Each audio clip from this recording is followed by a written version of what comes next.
Então,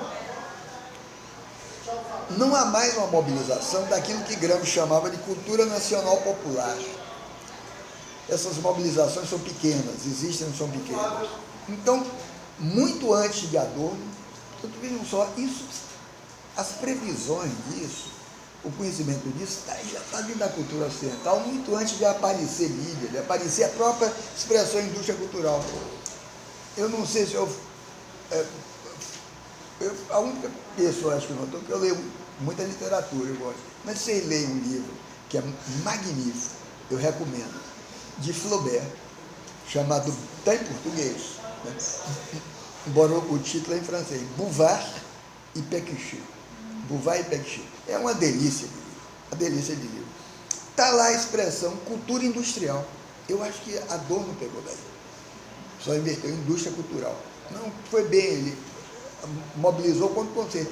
Mas lá o Flaubert é muito irônico com o que ele chama cultura industrial, que é o seguinte, são dois caras de meia idade, é delicioso, você ri o tempo todo, que se aposentam e se encontram por acaso no Jardin des Plantes, em Paris, sentam num banco, descobrem que estão aposentados, um é engenheiro, outro é não sei o quê, e resolvem fazer experiências diversas de trabalho para sair daquele ramerrão que eles usavam. Um era engenheiro, outro era funcionário público, e aí ele começa a comprar o que a indústria, o que a cultura editorial estava começando a produzir.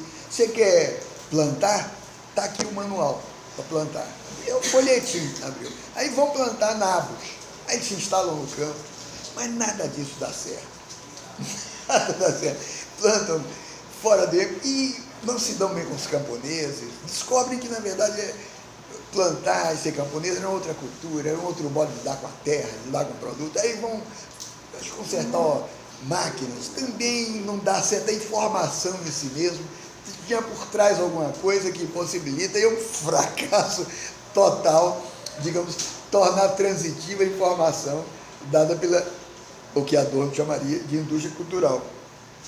Então, por quê? Porque o que Flaubert estava criticando aí era essa cultura superficial das massas.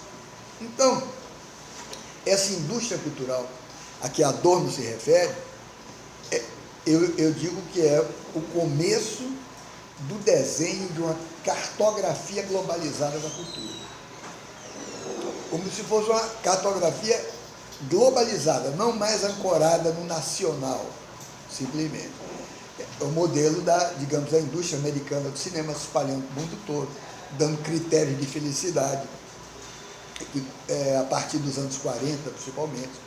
A indústria americana de cinema, principalmente através do cinema, depois da televisão, que domina, digamos, a consciência das classes médias ocidentais, impondo regras de conduta, que depois também com a crise do cinema, de Guillermo vai se acabando, né?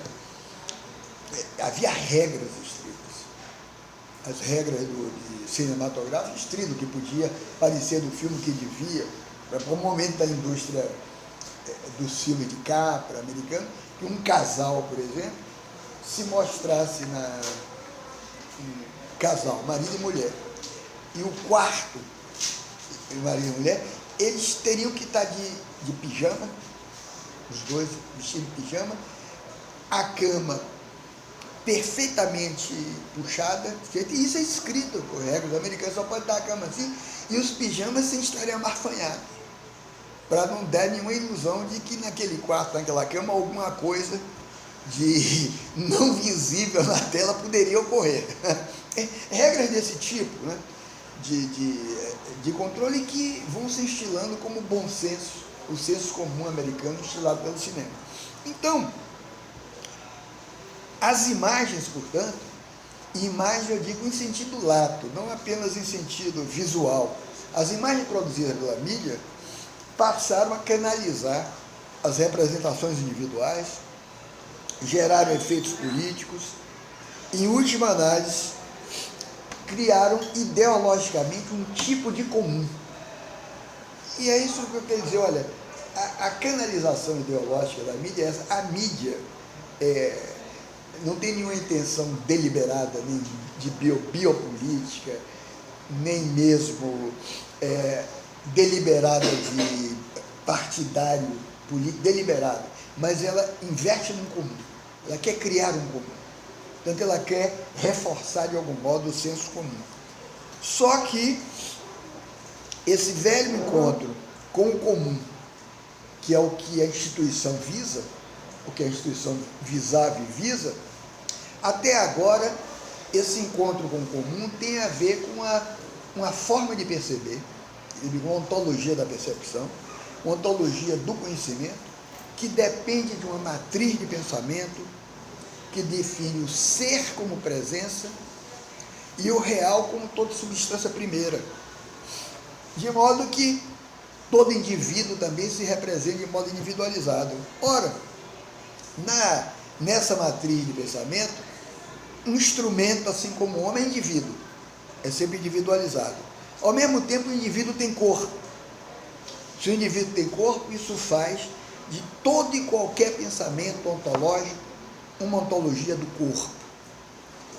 Pode se manifestar pelas faculdades da apreensão sensível ou inteligível. Então, desse escopo, um pensamento ou uma ação é tão corporal quanto um objeto. A mídia começa a destruir isso. A mídia começa a mostrar outra coisa. Essa separação entre instituição e organização corre o risco de uma certa insularidade conceitual. Que corre o risco. É o risco que esse sueco apontou. Ele disse, olha, você pensa dessa forma, de repente você coloca a instituição só de um lado, a organização do outro, quando as duas coisas podem estar em comum, podem estar juntas. Essa acentuação é política. E, normalmente, é uma observação metodológica que eu faço aqui a vocês. Isso costuma escapar muito dos estudos de comunicação. Os estudos de comunicação protocolares, não quer dizer que são todos. A média, o mainstream dos estudos de comunicação é bastante neoliberal, nesse sentido. As coisas são descritas em seu funcionamento, empiricamente em seu funcionamento, a economia que está por trás disso é muito pouco vista, muito pouco questionada, um pouco como Bauman, com sua liquidez. Nenhum dos livros do Bauman, você encontra uma explicação fora da sociologia por que as coisas são líquidas. As coisas são, descreve essa liquidez. Essa liquidez fica muito clara quando você olha a mídia do ponto de vista da economia financeira. A categoria liquidez é uma categoria plenamente econômica, explicável. Daí eu ter recomendado aqui num seminário anterior, se leia um livro chamado Magia e Dinheiro, de um economista alemão chamado Binswanger, já esqueci o primeiro nome dele, Binswanger. Binswanger, está em português, onde a questão da financiarização e a questão da liquidez é explicada de modo magnífico. Tanto que é um livro que tem um prefácio, aliás, falando de gente de direita inteligente, tem um prefácio muito bom e um pós-fácio, melhor ainda do que o prefácio, do mesmo autor, desse Gustavo Franco, que é um economista liberal, à direita, que ocupou um cargo importante do governo, que é professor da PUC, eu nem conheço pessoalmente, mas tenho elogiado, você é realmente competente. Esse livro é um livro delicioso de ler, que é baseado no segundo livro do Fausto de Goethe, e de explicação dessa liquidez. Essa liquidez é o fundamento, está na base de todas as finanças atualmente. Então a modernidade é líquida, porque o capitalismo financeiro é que está redefinindo a modernidade, né? Então não é levar a metáfora da liquidez ao pé da letra e a partir daí apenas extrair consequências, né? Então eu acho que um pecadilho dos estudos de comunicação é o esvaziamento da dimensão política. Esse esvaziamento da dimensão política é também o esvaziamento do comum, é o esvaziamento da sociedade civil, e ao esvaziamento de um compromisso, digamos, com a solidariedade possível com aquilo que a mídia exclui. E, para mim, uma perda também de dimensão essencial das explicações.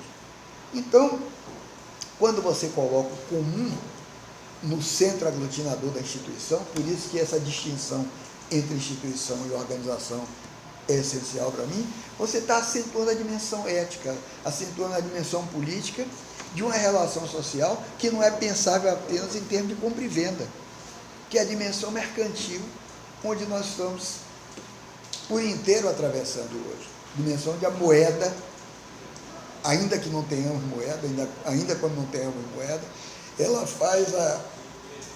fornece a explicação útil para a relação social que temos. Então, é a dimensão meramente economicista, em que as coisas, em que os bens, necessariamente dependentes de uma relação de troca, não se instituem na condição de comuns.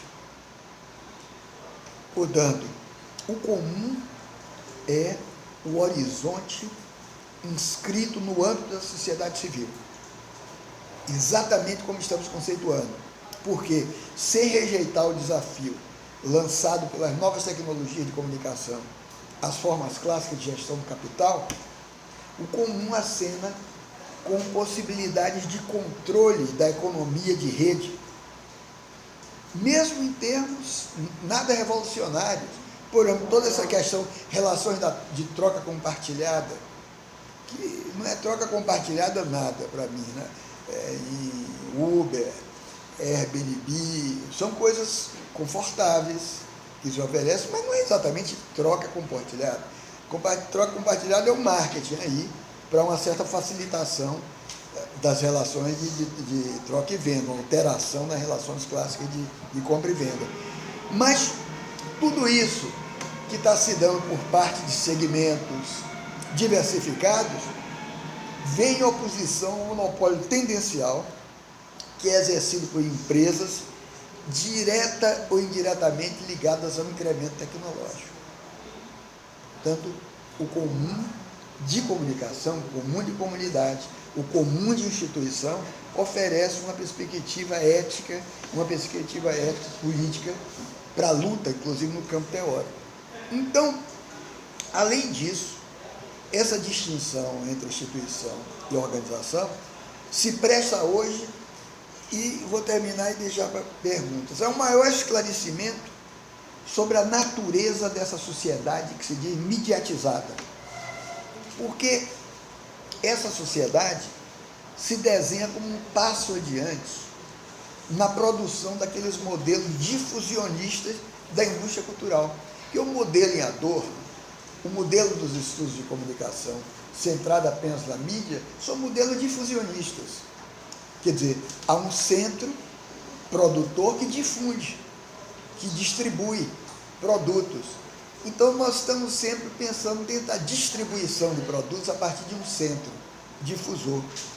Então, a ideia da sociedade mediatizada é um passo adiante na medida em que esse incremento gigantesco da comunicação eletrônica afeta as representações culturais de tempo, afeta as representações culturais de espaço e influi ecologicamente nas experiências institucionais de vinculação e de interação sociais. Eu quero dizer que a mediatização é um conceito ecológico que inclui o campo eletrônico. Saltamos da árvore, de ecologia como árvore, e apenas meio ambiente natural, para um meio ambiente técnico eletrônico que vivemos e que vamos viver cada vez mais. Mas é uma nova ecologia que aparece aí. Então, para mim não há mais dúvidas da existência de um ecossistema midiático, de um ecossistema integrado pela mídia, colado à experiência da cotidianidade, que pauta ou influencia atitudes e comportamentos. Já influencia a minha particularmente, mais velho aqui, mas influencia certamente os que estão nascendo. A criança com a cabeça plástica, o jovem com a cabeça plástica, aberta às influências. Essas influências certamente ecossistemáticas. Então, é enorme já a bibliografia relativa a essa perspectiva, mas agora, para mim, você não pode mais restringir o tópico da mediatização, apesar do nome, à organização de sistemas do mainstream media, a rádio, jornal, revista, televisão, que é o que me parece que estão fazendo os suecos, descobriram a palavra e estão fazendo isso. Porque essa perspectiva eu chamo de mediocêntrica, ou seja, e é acentuada pela noção crítica de indústria cultural. Essa perspectiva quer explicar tudo pela realidade, explicar a realidade pela ação dos dispositivos informativos. Explicar tudo por jornal, por rádio, televisão, por internet. O que é que ocorre com isso dentro? Você cristaliza os processos sociais em pontos tecnologicamente fixos. Processos sociais estão cristalizados ali, desconsidera os intervalos. Os intervalos são muito importantes. Desconsidera os intervalos, desconsidera as derivações de sentido dentro de um contexto cultural mais amplo, ainda que esse contexto cultural mais amplo se configure como um contexto de crise. E crise de quê? Crise das formas tradicionais de sociabilidade. Sem dúvida nenhuma, esse contexto onde a medialização se instala é um contexto de crise, de formas tradicionais de sociabilidade. Mas crise significa um descompasso entre dois momentos. Então, a mídia não dominou, não domina, possivelmente não dominará tudo, né? Mas a influência é cada vez maior. Então, para terminar, hoje, eu quero dizer que nós estamos lidando com um conceito. Quando falamos de mediatização, não é tanto uma realidade substancial que tomou por inteiro, apocalipticamente, a vida social. Não é isso. É um conceito.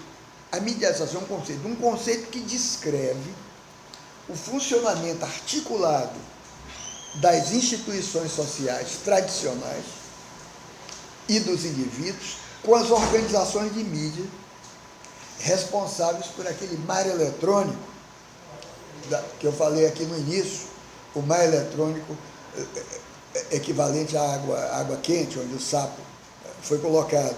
Só que nós já estamos nadando nesse mar eletrônico.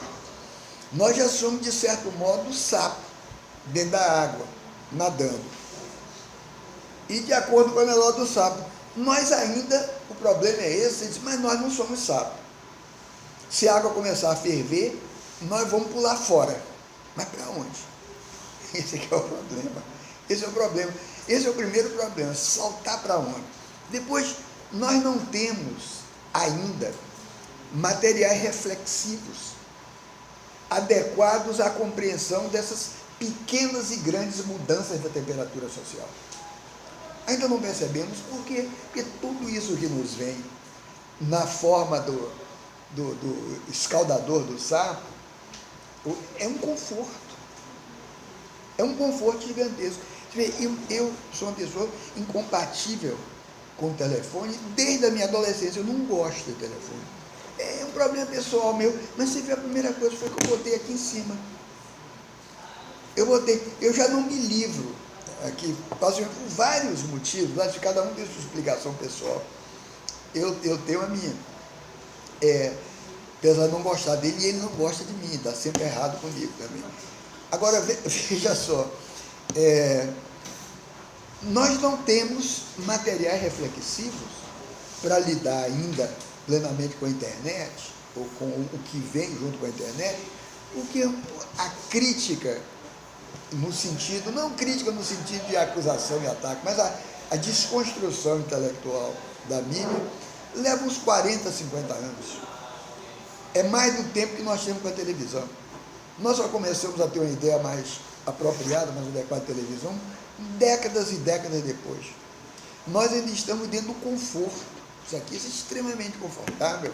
O computador, o laptop, pode preparar as aulas, escrever o que você quiser, eu apago tudo. E o que vem junto com isso, a ponto das pessoas me dizerem, por exemplo, que é um motorista meu, quando era na Biblioteca Nacional, que eu acerto às vezes para levar, fazer esse transporte, e ele me fala, ou falando da filha dele, que eu conhecia desde pequena, dele, ela disse, não, ela está muito bem, inclusive acabou de ganhar um iPhone 7. Aí, eu disse, rapaz, eu disse, esse aqui é o quê? Esse é 4G, é 4 ou 5, não sei. Que foi, eu já herdei também da minha filha, na verdade deu 6, então esse aqui é o 5. Quebrou. Aí eu só fiquei com vontade de perguntar, isso deve ser um progresso gigantesco da consciência, ela deve saber o que fazer com o 7. Porque esse aqui, eu não sei direito o que fazer com ele, a não ser telefonar e usar o WhatsApp. E toda hora ele fica me pedindo o ID Apple, a minha senha do Apple, que nunca funciona, as que eu tenho registrado aqui, com as que eu dou. É verdade. Eu registro aqui, vou lá nas notas onde está registrado e ele diz, não confere. Ele dá um controle terrível. Diz que é por segurança. Qual segurança de quê? Também não sei, né? Porque não pode invadir hacker, problema nenhum. Segredo, eu não faço operação bancária, também sou antigo, ainda sou da roça. Nada de banco. Por aqui, eu vou lá no banco e resolvo. Então, se quiserem invadir, né, minhas opiniões do governo, tudo isso são públicas. Então, não tenho segredos para esconder aqui. Mas eles estão muito preocupados com a minha segurança. Não entrarem aqui, toda hora me pede. Eu fico desesperado com isso.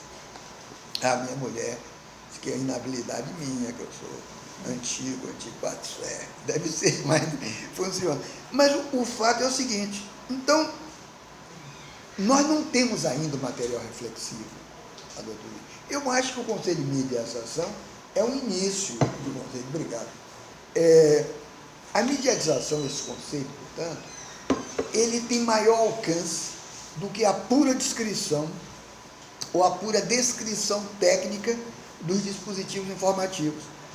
Por mais notórios que esses processos sejam, digamos, no processo industrial de distribuição da informação. Quer dizer, então o que é mediatização? É um nome.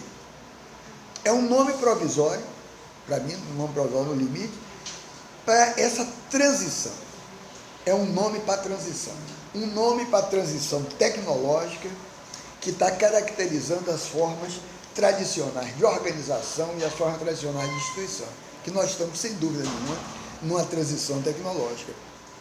Então, portanto, vamos ver da próxima vez essa mediatização e articulá-la com o que me parece essencial, que não é a perspectiva mediocêntrica, mas que é a questão de inteligência artificial.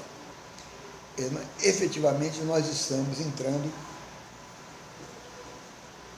no momento e na era de uma inteligência artificial, que essa é um aprofundamento disso, um aprofundamento mais fundo. Um aprofundamento mais fundo. Porque eu acredito, sinceramente, que com a eletrônica e com a inteligência artificial, um outro tipo de vinculação pode ser criada, pode ser gerada. A eletrônica é uma coisa transformadora. Então, o próximo passo para entender essa questão da mediatização, mostrar, uma vez que ela não é uma meta-estrutura de mídia, jornal, rádio, revista, que ela é uma forma onde o corpo nosso está entrando e está se colando nela. Nós ficamos, então, para a próxima vez. Se vocês quiserem fazer alguma pergunta, eu estou aqui.